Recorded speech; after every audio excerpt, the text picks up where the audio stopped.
What is your expectation for George Kittle's sort of return timeline, knowing that even when guys return, they're not usually 100%? And how does that sort of affect how you approach the tight end position going into the offseason? Yeah, again, going to be careful with timelines. What I do know, like right out of surgery, Dr. Elatrosh called and just, went into great detail as to why it was a real success, and went into a lot of things. George talked to you that right over my head, but the outcome was really good, and there's a lot of reason to be optimistic where the tear was and such. And so he's doing well. He's already been around our team with that infectious personality, and George was down for a little bit, but he's already flipped the switch to recover, and George will attack it in a great way, and we're very hopeful to have him back. And I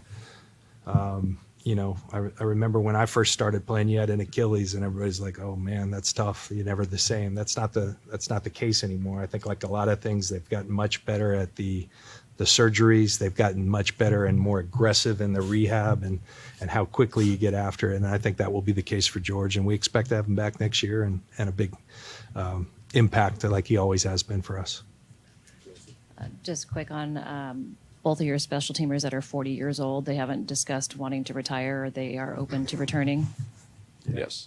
Yeah. And then Jordan James, your running back. I know he was not up a lot because you traded for Brian Robinson, but what did you see from him? Is he a guy that can be a legitimate backup for Christian?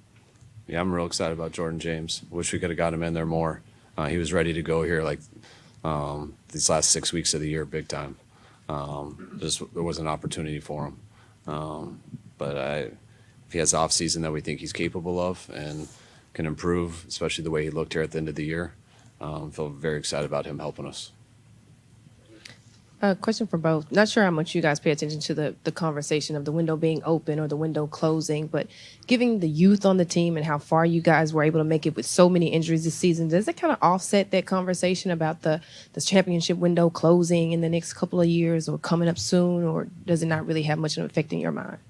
Yeah, we don't have that conversation that way. If I read more articles and had to debate them after I read an article, I would probably talk that way, but people talked about that a lot last year, and how many people we lost and everything like that. So I really haven't thought about windows or anything like that anymore. We got a lot of good players on our team that were a part of teams that got real close to winning the Super Bowl a number of years ago.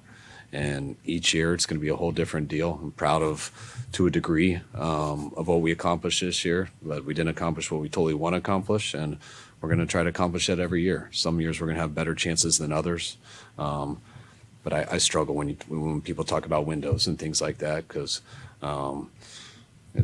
you always got a shot. You always got a shot to get in the playoffs, and you always got a chance to win a playoff game. It's never the best of 7 in a series, and your whole goal is to get to those playoffs regardless of what type of team you think you have. And if you get there, you always got a shot. Yeah, and I just echo that. And we've got a core group of players that are outstanding players, outstanding workers. Some of them aging, sure, but they're still playing really good football because they take tremendous care of themselves, and they're special people. And kind of like that mix of having those guys and then 11-person draft class where they're all still here. And so that's good. And we got to find a way to get better as a team. I do want to take the opportunity just to talk about, was able to talk to the team, as was Kyle, but the pride that I took from this year, because man, I've never had a group. I've been around the league for a long time that I'm more proud of for their fight, for their resolve. They didn't blink, and I think and know that a large part of that's the leadership Kyle displayed in projecting that and really believing that. And we had a lot of belief in these guys when a lot of people didn't, and all they did was fight. We'll be better for that moving forward. And we get everyone back, it leaves you really excited about what's to come. This question's kind of on that. If you look around the NFL, there's so much volatility, I guess, with 10 coaching changes and GM changes, and you guys are going into year 10 together. So how much did you have to lean on that partnership this year to kind of get through it, in terms of, John, you bringing guys in and Kyle coaching up all these new guys with your staff, and how much longer are you guys going to do this together? Why are you looking at me? You go first. I always learn when I hear from you. Yeah, that's what's easy with working with John. We don't have to sit there and make much up or sit here and decide how I'm going to act before I go into a meeting room or anything. Pretty much going to act the same way with him in a meeting about free agency or the draft as I would having dinner with him at his house or something. Like it's what allows you to, when there's not layers between things, it allows you to just speak and gives people a chance to get better from what everyone says and whether it's right or wrong. And I think that's how we've been since our first week together, and it's cool that it's 10 years later and that hasn't really changed. That's to me why we bet, I think, more on each other as people before we knew how we would be, and I think that bet has worked out for both of us really well. Yeah, and I just, I would just add that, I think that's every year that you rely on that. It's a difficult business. You talked about all the moves out there, and man, it's I always stop and understand that with every one of those moves, there's a number of families that are affected. It's not just the coach, it's his kids who are going to school. It's all of that. There's players, there's staff. And so that is never lost on us. I love the stability. I'll also tell you that I'm more fired up than ever to get this thing. While I'm proud of this team, we have higher standards, and we've knocked on the door for a long time here, and came here to do one thing. And that's win championships. And so I'm never going to stop striving for that. Love working with Kyle and his staff. We constantly challenge ourselves, challenge each other to be better, and that won't stop. Got rookies progress at their own rate, but a couple guys that you guys drafted, Nick Martin and Jordan Watkins, appear to have a lot of speed at positions where you guys maybe need speed, but they didn't really play much this year. Can you explain, are you dissatisfied with them, or why did they struggle to get on the field as rookies? I think the hardest thing was you gotta develop enough to be able to, which the things that we draft those guys for, like everything that we wanted to draft them for, they do have. It's about developing them, getting them ready to help you win a game. And I think both of them from somewhat similar standpoints, but start like mainly with Jordan. Jordan got hurt in his first preseason game with a high ankle sprain, and he wasn't ready yet. Like 95% of guys who come into training camp aren't. And then you take them through a few preseason games. You take them through an entire training camp, and they got a chance to get there for week one.